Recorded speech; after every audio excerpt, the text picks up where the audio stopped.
आज हम पुराणों का जो महत्व है उसके विषय में अध्ययन करेंगे कि ऐतिहासिक या धार्मिक कोई भी दृष्टि हो या सामाजिक, इन सभी दृष्टियों से जो पुराण हैं उन पुराणों का महत्व अत्यधिक रहा है।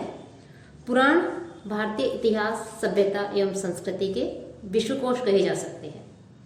पुराणों की संख्या के विषय में हम पिछले व्याख्यान में अध्ययन कर चुके हैं कि इनकी संख्या मुख्य रूप से 18 मानी गई है, साथ ही कुछ उपपुराण भी माने गए हैं। पुराणों में धर्म, दर्शन, इतिहास, भूगोल, मानव सृष्टि और जो संहार के अतिरिक्त जो मानव है उस मानव के क्या उत्तरदायित्व हैं, उन उत्तरदायित्वों क्या धर्म है उसका, उसके सिद्धांत भी हमें इसमें देखने को हमें मिलते हैं। पुराण आर्य जाति के सर्वस्व माने जाते हैं। यद्यपि पुराणों का प्रचलन उत्तर वैदिक काल में ही हो चुका था, लेकिन पुराणों का जो प्रभाव है वो ईसा पूर्व छठी शताब्दी के पश्चात ही जो समाज है उस समाज में हमें देखने को मिलता है। पुराणों में भक्ति मार्गी जो दर्शन है उसकी प्रधानता है और भक्ति मार्गी दर्शन के प्राधान्य के कारण ही अनेक प्रकार की रूढ़ियों का भी प्रचलन हो गया था। लेकिन फिर भी पुराणों का महत्व अनेक कारणों से है, अनेक प्रकार से, अनेक रूपों में जो है हम पुराणों के महत्व को देख सकते हैं। पुराणों के महत्व के अनेक कारण हैं और उनके प्रमुख कारणों में वेदों का विस्तार, अवतारवाद, विभिन्न विधाओं का वर्णन, भौगोलिक जो जानकारी, दार्शनिकता का स्रोत, अवतारवाद, धर्मशास्त्रीय महत्व, ये सब जो है पुराणों के महत्व के अंतर्गत आते हैं। तो इसमें सबसे पहले है वेदों का विस्तार, कि वैदिक जो संहिताएं हैं उन संहिताओं में सूर्यवंश तथा चंद्रवंश के जो राजा हैं उन राजाओं के अतिरिक्त अनेक कथानकों का संकेत है। और पुराणों में उन्हीं सांकेतिक जो कथानकों को, कि वेदों में जिनका संकेत दिया गया है उन सांकेतिक कथानकों को विस्तार दिया गया है, विस्तृत रूप में उनका वर्णन किया गया है। चंद्रवंश के राजा पुरुरवा तथा उर्वशी के संवाद की ऋग्वेद में हमें केवल एक झलक दिखाई देती है, लेकिन उसी संवाद को लेकर के जो पुराण हैं उन पुराणों में एक विस्तृत कथा के रूप में उसे प्रस्तुत किया गया है। वेदों का जो इंद्र देवता है वो पुराणों में एक राजा के रूप में प्रस्तुत किया गया है। वेदों के यज्ञवाद को पुराणों में पर्याप्त विस्तार भी दिया गया है। राजसूय यज्ञ, अश्वमेध यज्ञ जैसे अनेक यज्ञ हैं, उन यज्ञों का भी वर्णन जो है विस्तार से पुराणों में हमें देखने को मिलता है। वेदों का जो यज्ञ बताए हैं उन यज्ञों का जो राजनीतिक रहस्य है, उन रहस्यों की जो निर्माण किया गया है उसमें वो भी जो है हमें पुराणों में देखने को हमें मिलता है। वेदों का यज्ञवाद ही नहीं, वेदों में जो ज्ञान मार्ग है उन ज्ञान मार्ग का जो वर्णन है वेदों में उसका भी सांगोपांग वर्ण रूप से चित्रण हमें पुराणों में देखने को मिलता है। वैदिक देवताओं को ईश्वर के रूप में पूजने की जो स्वस्थ परंपरा विकसित हुई वो पुराणों से ही विकसित हुई है। वेदों में दिव्य शक्तियों के मानवीकरण करने की प्रथा थी, इसलिए जो देवता हैं उनको, जो इंद्र हैं मुख्य रूप से, उनको एक नित्य युवक का रूप भी प्रदान किया गया। जो पुराण हैं उन पुराणों में दिव्य शक्तियों के लक्षणों के आधार पर उनका मानवीकरण किया गया और इनको ईश्वर के रूप में प्रतिष्ठित किया गया। कि दिव्य शक्तियों के जो लक्षण होते हैं उन लक्षणों को आधार बनाया गया और फिर उनको मानवीकरण रूप दिया गया। ये हमें भी पुराणों में देखने को मिलता है। तो इसलिए हम देख सकते हैं कि जो पुराण है उन पुराणों में वेद में जो वर्णन किया गया है, जो कथानक, जो संकेत हैं, उन संकेतों को लेकर के, उन कथानकों को लेकर के जो है उसका विविधमुखी विस्तार जो है पुराणों में देखने को मिलता है।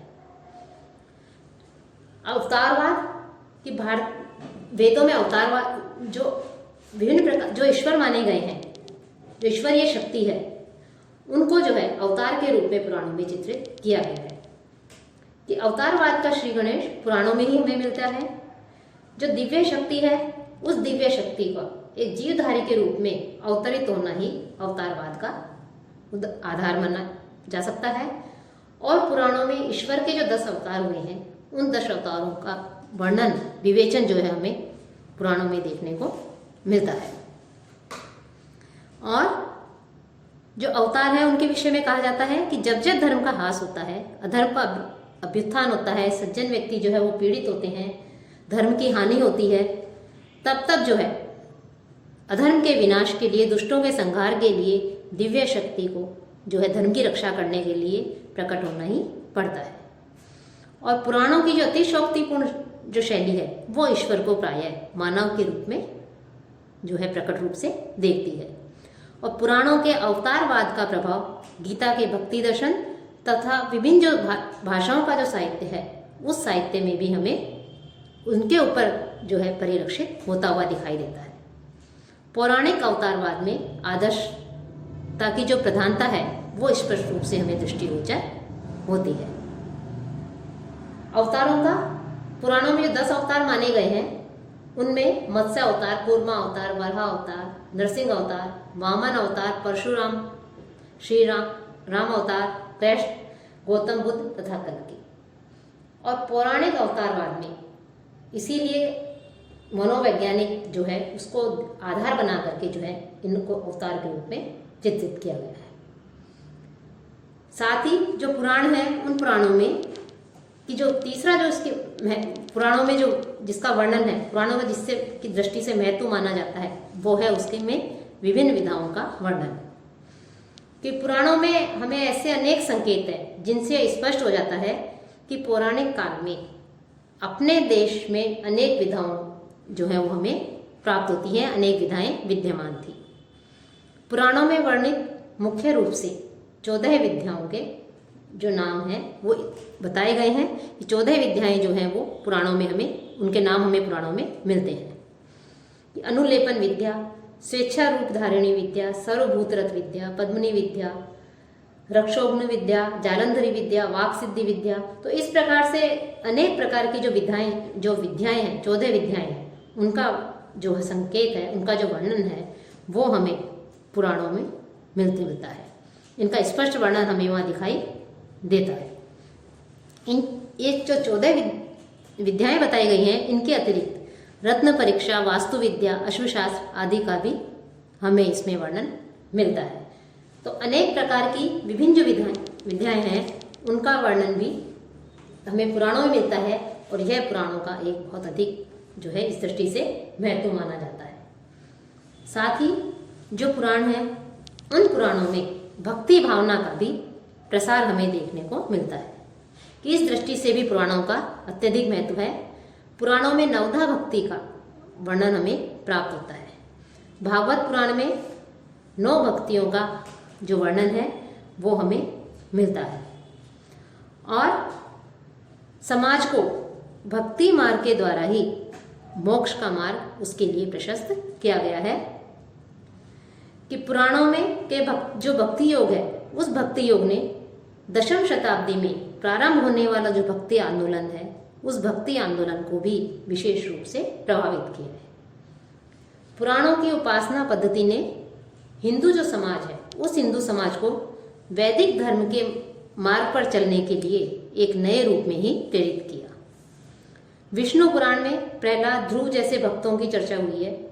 ऐसे भक्तों के भक्तिपूर्ण भाव जो मानव समुदाय है, जो जन समाज है, उसको एक आदर्श जो है उसको स्थापित करने में, आदर्श सिखाने में जो है मुख्य रूप से उनकी भूमिका रही है। साथ ही पुराणों में ऐसे भक्तों की भी चर्चा की गई है जो भक्ति का जो समुद्र है, उस समुद्र में इतना अधिक डूब जाते हैं कि वो मोक्ष को भी भूल जाते हैं। पौराणिक भक्ति भावना ने जन समाज को जीवन के प्रति एक आनंदवादी जो दृष्टिकोण है, उस दृष्टिकोण को किस प्रकार से अपनाया जाए जिससे व्यक्ति आनंदित हो, भक्ति सागर में डूब करके आनंद में हो जाए, ये भी जो है हमें यदि सीखना है तो इसमें हमें पुराणों का अध्ययन करना पड़ेगा। तो पुराणों का महत्व इस दृष्टि से भी अत्यधिक माना जाता है। साथ ही जो पुराण है, उन पुराणों में जो दार्शनिकता है, उस दार्शनिकता का भी स्रोत हमें दिखाई देता है। दार्शनिक दृष्टि से भी पुराणों का अत्यधिक महत्व है। कि पुराणों में कर्म योग, भक्ति योग और ज्ञान योग, इन योगों का विशद वर्णन हमें मिलता है। और पुराणों का जो अवतारवाद है उसने गीता के अवतारवाद को भी प्रभावित किया है। ईश्वर का जो सगुण और निर्गुण जो स्वरूप माना गया है, इन दोनों ही स्वरूपों का जो है वहाँ पर हमें वर्णन मिलता है कि ईश्वर की कृपा से ही जीव जो है भगवद आकारता को प्राप्त कर सकता है। जो पुराण है, इन पुराणों में नास्तिकता और जो आस्तिकता है उसका भी जो है हमें इसमें वर्णन, विस्तृत वर्णन हमें दिखाई देता है।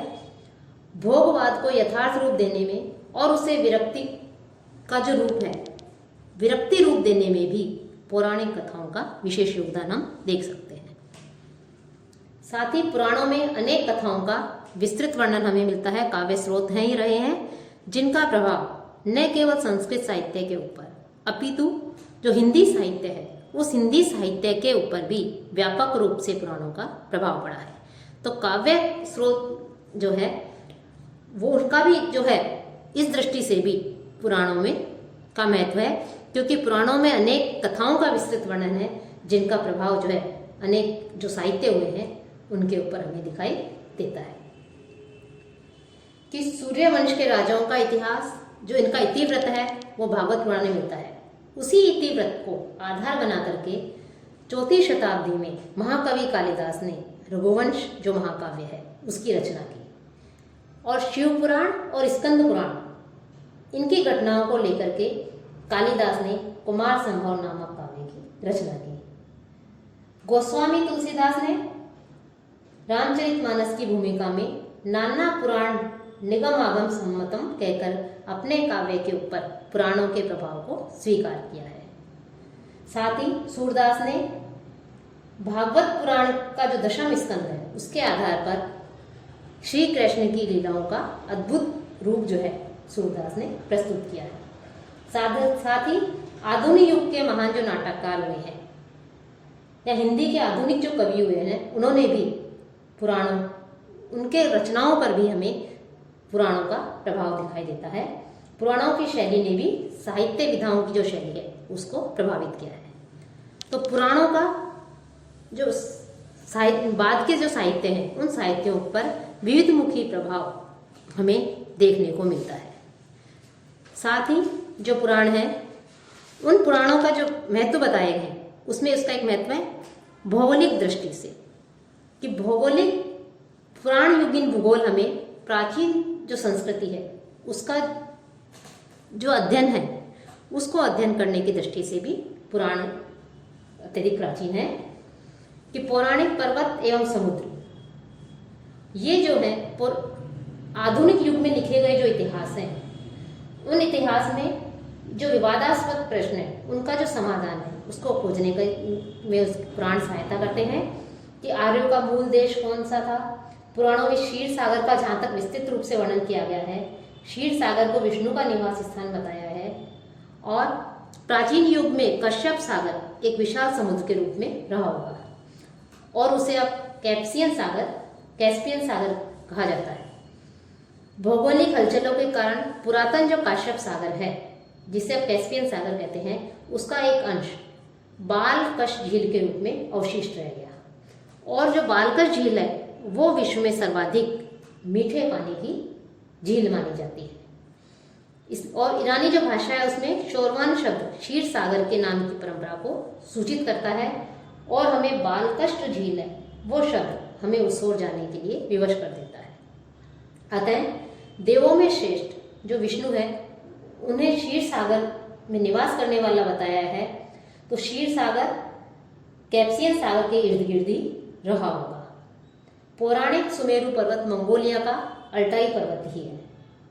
तो अनेक प्रकार के और भी इसमें नदियों के, पर्वतों के, स्थानों के नाम हैं जिनके आधार पर जो भूगोल है हमारा आधुनिक वो पौराणिक भूगोल जो है वो प्राचीन संस्कृति का जो विस्तार है उसको जानने में अत्यधिक सहायता कर सकता है। तो भौगोलिक जानकारी प्राप्त करने के लिए भी जो पुराण है उन पुराणों का अध्ययन करना आवश्यक है। उन पुराणों को अध्ययन करके हम जो भौगोलिक जानकारी है उसको अब हम प्राप्त कर सकते हैं। साथ ही साथ पुराण ऐतिहासिकता का आधार है। पुराणों में वर्णित वंशानुचरित के आधार पर अनेक ऐतिहासिक जो जानकारियां हैं वो हमें मिलती है। ऐतिहासिक युग में राजाओं के दरबारी कवियों ने अनेक प्रशस्ति काव्य लिखे हैं और प्रशस्ति काव्य लिखकर ऐतिहासिक ग्रंथ लिखे। पौराणिक युग में राजवंशों का इतिहास लिखने की परंपरा रही है और प्राचीन जो राज्य हैं उन राज्यों की जानकारी के एकमात्र आधार भी पुराण है।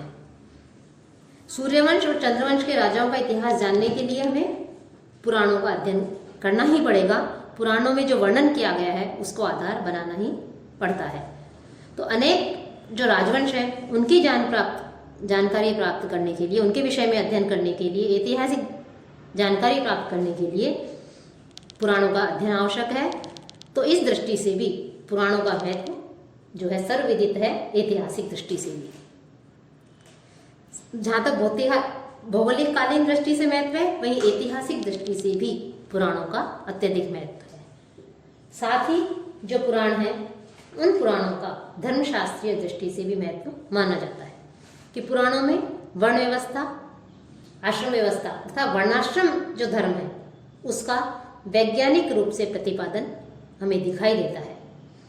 पुराणों में इष्टापूर्ण कर्मों जो है उन कर्मों को जब किया जाता है तो उन कर्मों की करणीयता पर विचार करके हमारा जो जन समाज है उस जन समाज को एक स्वस्थ कर्म पथ जो है वो प्रदान किया गया है। पुराण तीर्थों की महिमा का भी प्रतिपादन करते हैं, राजधर्म का भी विस्तार से वर्णन हमें मिलता है।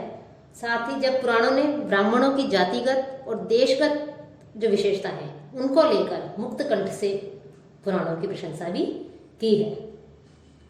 राजाओं और ऋषियों के जो चरित्र हैं उन चरित्रों को लेकर चारित्रिक धर्म जो है उस धर्म को भी पुराणों में प्रस्तुत किया गया है। वर्णाश्रम व्यवस्था को समाज में अत्यधिक प्रचलित करने का, वर्णाश्रम व्यवस्था तो वैदिक काल से ही प्रचलित थी, लेकिन उसको समाज में अत्यधिक प्रचलित करने का श्रेय यदि किसी को जाता है तो वो श्रेय जाता है पुराणों को, कि पुराणों को ही जो है ये मुख्य रूप से श्रेय जाता है। तो इस प्रकार से पुराणों में वस्तुओं और तत्वों के नामकरण में भी काव्यात्मक शैली का परिचय दिया गया है। तो निष्कर्ष रूप में हम कह सकते हैं कि पुराणों में सृष्टि को विस्तार देने वाली शक्ति को ब्रह्म, सृष्टि को गति या विकास देने वाली जो शक्ति है उसको विष्णु और सृष्टि का संहार करने वाली शक्ति को रुद्र कहा गया है। और ये तीनों ही नाम चैतन्य जो शक्ति है उस चैतन्य शक्ति की 3 स्तुतियों पे है। लेकिन समय समय पर जो अनेक ऋषि हुए हैं, राजा हुए हैं, उनको प्रकृति के साथ जोड़ करके अतिशयोक्तिपूर्ण शैली का स्वरूप जो है उसमें प्रस्तुत किया गया है। पुराणों में अनेक प्रकार के तथ्य हैं और सभी तथ्य अतिशयोक्तिपूर्ण हैं। पुराणों में जो है धार्मिक, चाहे वो धार्मिक की दृष्टि से हम देखें, भौगोलिक दृष्टि से देखें, दार्शनिक दृष्टि से देखें, लेकिन उनका जो स्वरूप है वो जो है हमें उज्ज्वल दिखाई देता है। पुराणों आज के विज्ञान को, आज की विविधमुखी जो सभ्यता है उसको देखने के लिए, उसके महत्व को जानने के लिए जो है हमें पुराणों के विषय में अध्ययन करना ही होगा। पुराणों जो है वो भारतीय जो संस्कृति है, हमारी प्राचीन जो संस्कृति है उसका महत्वपूर्ण अंग रहा है। भारतीय परंपराओं जो है उनका रोचक वर्णन हमें पुराणों में देखने को मिलता है। पुराणों में उसके विषय में अध्ययन किया गया है। साथ ही तत्कालीन जो सामाजिक जीवन है कि धार्मिक दृष्टि से तो पुराण वेद विहित हिंदू धर्म जो है उससे संबंधित रहे हैं। पुराणों का महत्व जो है उस दृष्टि से महत्वपूर्ण है, लेकिन जो भौगोलिक, ऐतिहासिक के अलावा सामाजिक जीवन की जो यथार्थ स्थिति है उस यथार्थ स्थिति का भी चित्रण हमें पुराणों में मिलता है। तो पुराण को देखा जाए तो इन सभी, चाहे वो ऐतिहासिक हो, भौगोलिक हो, सामाजिक हो, धार्मिक हो, भक्ति भावना की दृष्टि से हो या अन्य किसी दार्शनिकता की दृष्टि से हो, धर्मशास्त्रीय दृष्टि से हो, भौगोलिक दृष्टि से हो, सभी दृष्टियों से जो है वेद पुराणों का अत्यधिक महत्व रहा है।